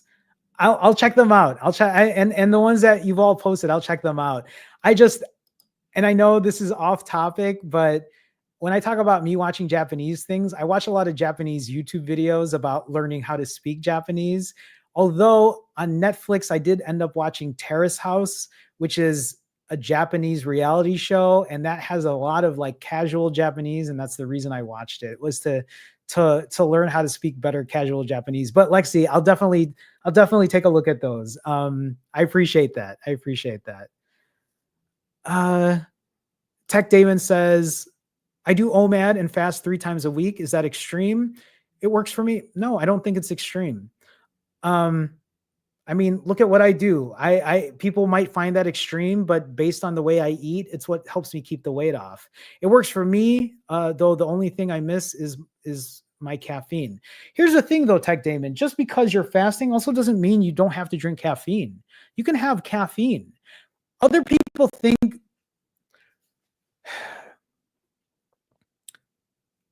fasting and carnivore and vegan and whatever, what ends up happening with people who start looking at this stuff, they become gatekeepers, right? They think there's only one way to do things and you can never do it any other way because how dare you do something else? When people found out that I fasted and lost 80 pounds in less than 5 months, it's amazing for most people to find out. But then, of course, when people found out that I would occasionally drink a Diet Coke, it's like they lost their fucking minds. Oh, but that isn't fat. It isn't. But you know what? It helped me lose the weight. You know what? It helped me reverse my type 2 diabetes. People want to put labels on everything. And again, I'm not saying that if you're purposely not drinking caffeine, that's fine. You don't have to. But if you miss your caffeine, maybe it just means drinking a black coffee and not putting cream in it, right? And maybe that's what you're missing, but I'm not exactly sure. So I don't think it's extreme. I don't think there's anything wrong with doing OMAD. I think OMAD is a great way to keep your body from eating food all day. So yeah, I mean, I would say if you have extra weight to lose, if you're overweight, if you're obese, if you're morbidly obese, I don't think fasting is the worst thing to do to help keep that weight off. Dayru says, what do you recommend to stretch? uh, your fasting muscle. I usually fast 36 and wanted to try 72. First day was easy as usual, but the second day felt huge hunger waves and only made it up to 60. First of all, for you to make it to 60 hours, congratulations. That's a huge feat. If you're having trouble pushing this long, right? If you usually fast 36 hours, then what that might mean is you slowly work your way up. If you could do 36, you could do 36 hours and 15 minutes. If you could do 36, you could probably do 38. If you've done 60, you could do 55. This is what I talk about when I talk about practicing imperfect consistency. The only way to build your fasting muscle is by doing it again and again and again and again. Why am I able to do 65s like it's nothing? Because I do it regularly. Also, for me, when I fast the way I do, usually I'm fasting and I have a black coffee. When I'm struggling, I'll have a diet something, and that usually pushes me to fast longer. But Jerome, that isn't really fuck off, right? This is the way, and not you, Dayru. I'm not telling you to fuck off. What I'm saying is, think about it like this. Imagine you're 55 hours fasted and you want to go for 72. And you know drinking a Diet Coke will help you get through that fast. Would you rather drink a Diet Coke, or would you rather break your fast right now and eat 3,000 calories? If your answer is, well, I'm going to break that fast because I don't want to drink a Diet Coke, that's on you. But for me, sometimes to get through a 90-hour fast, sometimes to get through my 160-hour fast, I would have a Diet Coke and that would keep me going. And you know what? I lost weight doing it. And you know what? It got me to have optimal blood work. So that's kind of what helps me. But Dayru, I also have a video. I think it's my most viewed video right now, and it's talking about how to overcome hunger. So if you look at my channel, I have a whole video about how to overcome hunger, and there's a lot of tips and tricks to maybe get you past that 36-hour mark to hit the 72. You'll have to keep us posted. Appreciate the question, Dayru. John says, what app do you use for fasting? I use the Zero app currently. It's not my favorite app. I actually do not recommend that app because I don't want to recommend an app that is forcing you to put a credit card number in there. But I've been using it for so long that I just haven't switched to anything else. Daniel R says, what do you consider clean eating? Since many people are convinced their vision is the healthiest. I consider whole foods in general. So Daniel, this is the way I see it. And like you said, right? Everyone has their own definition of clean eating. And I think people can get to very extremes when it comes to clean eating. Sometimes for many people, it goes to the point where it's like, yes, but then it has to be, it can't have this in that, or it can't have this in that and whatever. And like the way I look at it for me is I'm Filipino and I grew up eating my entire childhood. I grew up eating rice and eggs and ketchup and some form of meat. And usually that meat was processed, whether it was Spam or Vienna sausages, like the little Vienna sausages, or the Vienna hot dogs that are made in Chicago. I literally ate nothing but processed foods my entire life. And then when I was in my 20s, I just ate fast food all day, every day. One of the reasons I became diabetic, I think, was not because I just gained that weight, but I said this last week. I used to drink a 2 liter of Mountain Dew, regular Mountain Dew, minimum every day. So for me, my vision of clean eating is a lot different. It isn't that extreme. Daniel, for you to say whole foods is pretty much how I feel about it. The way I like to tell people is I like to call it the one ingredient way of eating, right? A banana is a banana. A carrot is a carrot. Meat is meat. A donut is not just a donut. Pizza, cookies, a brownie is not just that. That is just a combination of a bunch of stuff. So that's kind of how I look at it when it comes to clean eating. I'm not too focused, not too extreme on how that works right now. Will I ever be that person? I don't know. Hopefully not, because I don't want to be that person. I really don't. I enjoy going out with friends. I enjoy having a beer, right? I enjoy right? Like I I enjoy having it's been a minute, but I enjoy having a cigar. I enjoy eating edibles. I enjoy smoking weed. I mean, this is who I am as a person, right? Like I'm just being honest with who I am. And these are things that I have enjoyed in the past, and these are things I will probably enjoy in the future. I also forgot I love whiskey. I drink Japanese whiskey. It's one of my favorite things. And these are things I do enjoy. And I have no intentions of stopping that. And it doesn't mean that I'm going to do this forever. It doesn't mean I'm going to do it on a regular basis. For now, I like to live with that 80-20 rule, right? When I talk about the 80-20 rule, I'm talking about I live healthy 80% of the time, and 20% of the time I do whatever I need to do. So, and how did I miss this question? Which is a $5 super chat from Wandering Traveler. Wandering Traveler, thank you so much for the donation. I appreciate the support. Wandering Traveler with a $5 donation says, what blood test do you order to hone in on the benefits of fasting?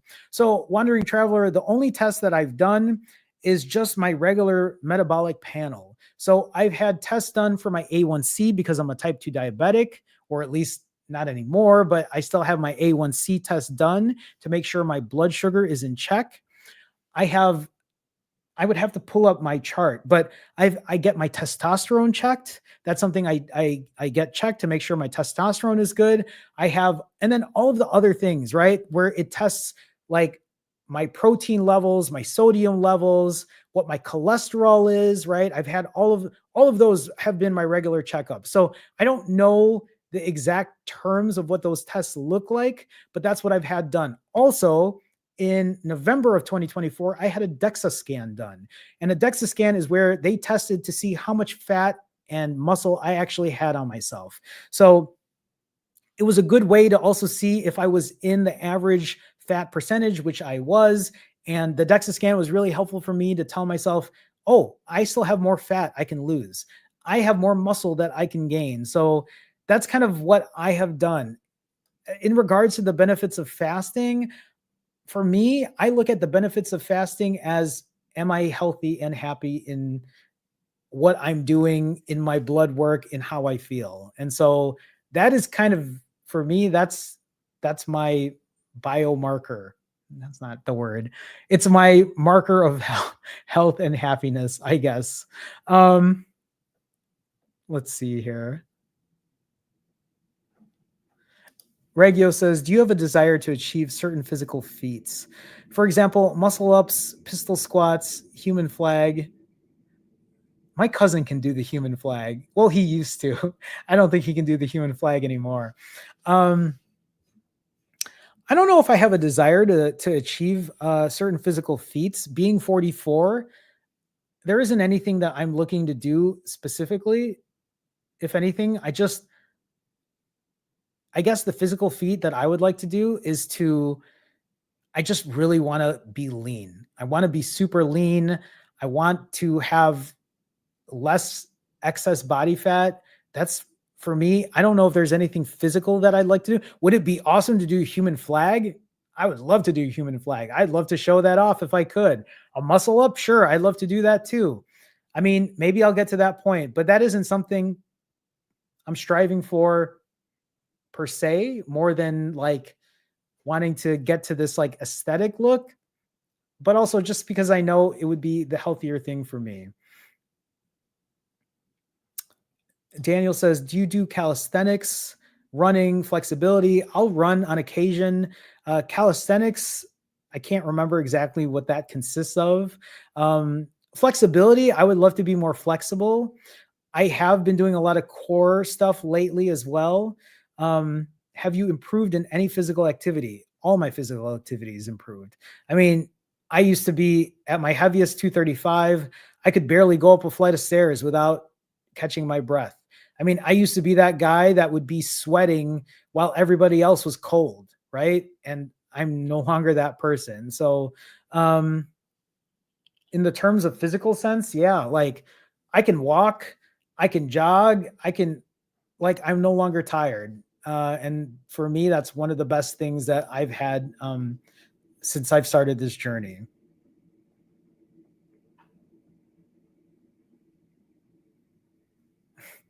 Thanks, Ketovore CPA. I appreciate that. He says here, I love that you don't dictate what a fast is or what you have to eat in between.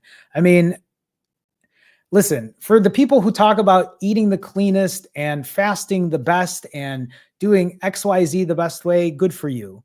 I mean, I love that for you. Please continue doing that. But I also know that 365 days in a year is a lot. And in those 365 days, I know that friends are going to want to hang out. I know that I'm going out on May 3rd and I'm going out to eat and I'm going out to drink and I'm going to enjoy myself, because for me, life isn't just about fasting the cleanest and eating the cleanest and all day, every day. I know that there are days I'm going to want to hang out late at night. I know there are days that I'm just going to want to do nothing. I know there are days where I'm going to want to eat back-to-back days. I know that there's going to be a day where I'm going to wake up and I'm going to be like, oh man, you know what sounds good right now is French toast and a huge omelet and ice cream, right? There are going to be days like that. I know I'm going to have days like that, and that's okay. I'm okay with that. For me, I keep telling myself to practice the 80-20 rule. 80% of the time, I'm on point. 20% of the time, okay. I'm good with that. I'm okay with that. Tech Damon, I don't know who Yeet is. I don't listen to Yeet. Mike asks, I'm 32, weighing in at 210. Need to make some life changes. Doing a 72-hour fast tomorrow. Any advice? Mike, the only advice I have for you, just like I have for many people, is if it's not a 72-hour fast, it's okay. If it ends up being a 65, if it ends up being a 47, if it ends up being a 33, if it ends up being a 16, Mike, the only thing that you need to do after you finish, when you tell yourself, I can't fast any longer, you refeed, maybe eat cleaner since you're doing a shorter fast, start again, hit your timer and go again, push for another 72. And if that doesn't get to 72, refeed, eat clean, sleep well, exercise, hit your fucking timer and go again. Does that make sense?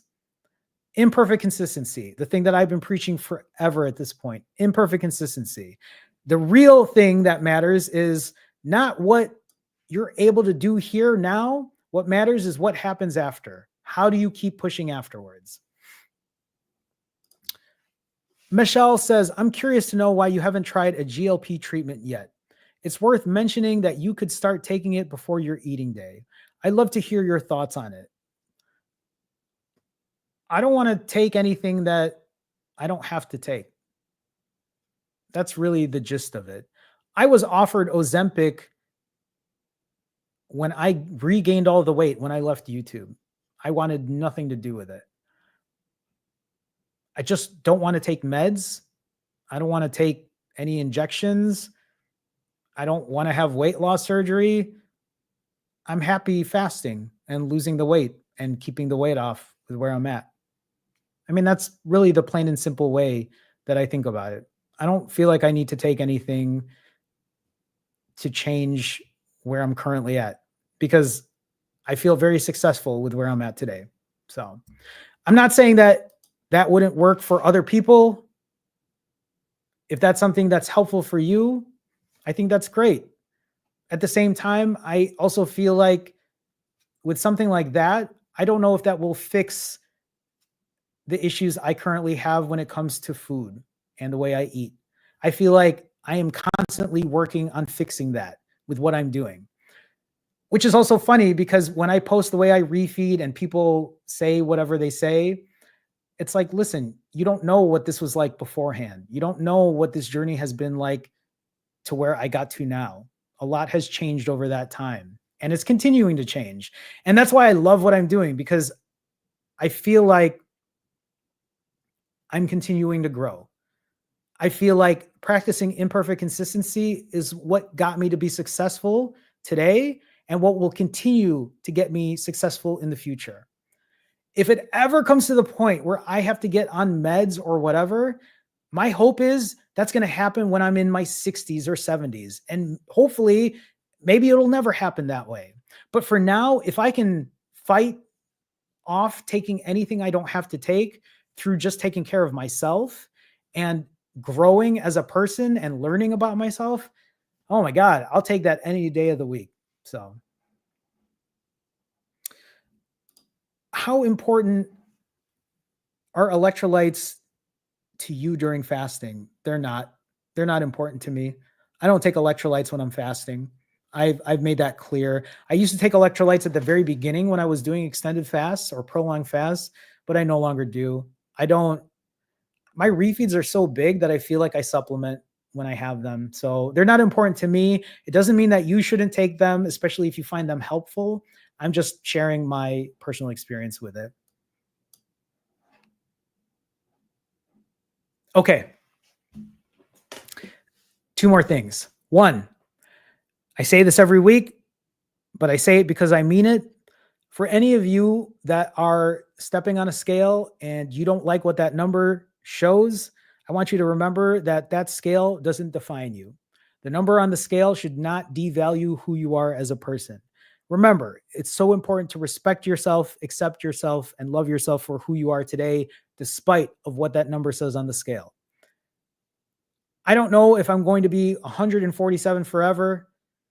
Maybe one day I'm going to jump back up to 220, 230. I don't know. Hopefully not. But the thing is, I need to remind myself that no matter what the number on the scale says, it doesn't change who I am as a person. Please remember that. I'm currently 49 hours and 23 minutes fasted. And I want you to understand that you are not alone on this journey. You haven't been. If you've been watching me from the beginning, you've been watching me now for 532 days of showing you that you're not alone, that we're doing this together. I know how difficult it can be to fast. I know how difficult it can be to fast for extended periods of time. I know how difficult it can be to watch everyone around you eating except for you. I was that person today at Easter. There were probably over 40 people at my mom's house today on Easter. Everybody was eating. Nobody else was fasting but me. All I had was a bottle of Ice Mountain water. That's all I had. Look at people here in chat. Many people in here are working on a fast. They're showing their support. You're not alone. Please do not think you're doing this alone. We're doing this together. This is what this community is for. With that being said, everyone, that's going to be it for today. I appreciate everybody for stopping by. I can't believe we're 2 hours into this already. So thank you for stopping by. We will be doing this again next week. So hopefully I'll see you here again next week, right? Yeah? You'll be here? I appreciate all the support today. I appreciate everybody being with each other in chat, cheering each other on. I want to thank everybody for the super chats today. Thank you for supporting me that way. It means a lot to me. It really does. I hope you all know that. It supports what I do and it helps continue what I'm doing. That's all I got. So before I go, again, if you are looking for additional help when it comes to fasting, weight loss, or accountability, you can go to finallyfasting.com. Again, I also have merch on the site now. So if you're looking to pick up a sticker or a hat, you can go to finallyfasting.com. I don't think I put it on the website, but if you do spend more than $50, shipping is free. I know it's not the biggest thing in the world, but just saying. Otherwise, we'll do this again next Sunday. Tomorrow, I'm posting a video of what my carnivore refeed looked like, how I felt about carnivore, and what the next steps are. So with that being said, I'm out of here. Oh, I forgot to close all these other things. So let me do that first before I start waving goodbye. And I'm going to start waving bye now. I'll see you next week, everyone.